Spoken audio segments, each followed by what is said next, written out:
Il 22 dicembre del 2017 Renato Moretto, imprenditore di Massanzago, sale su alcuni bancali all'interno della sua azienda e cade da 2 metri d'altezza. L'ospedale, la riabilitazione e il ritorno nella sua fabbrica che ha fondato nel 1980 e che porta avanti con la sua famiglia, e la voglia di lanciare un messaggio di speranza dopo l'incidente che lo ha segnato.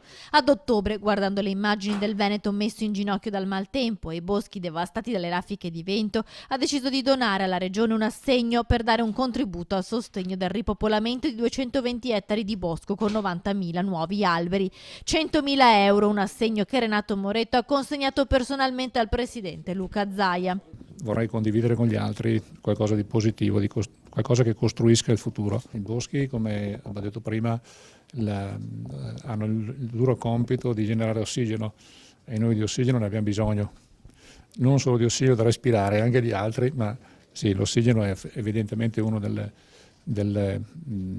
elementi della vita come l'acqua che sono estremamente irrinunciabili. Donare agli altri la speranza, la forza ritrovata. Questa è la storia di Renato Moretto, una storia che parte dalla fabbrica costruita intorno alla sua casa natale, una realtà che si occupa di sviluppo, produzione e trasformazione di materie plastiche partita da Massanzago e che oggi conta 435 dipendenti nelle sedi aperte in Italia, Germania, Polonia, Turchia, Russia, Brasile, Cina, India e Stati Uniti. L'autonomia per noi sì, è importante soprattutto per la gestione delle risorse, perché manchiamo clamorosamente di supporto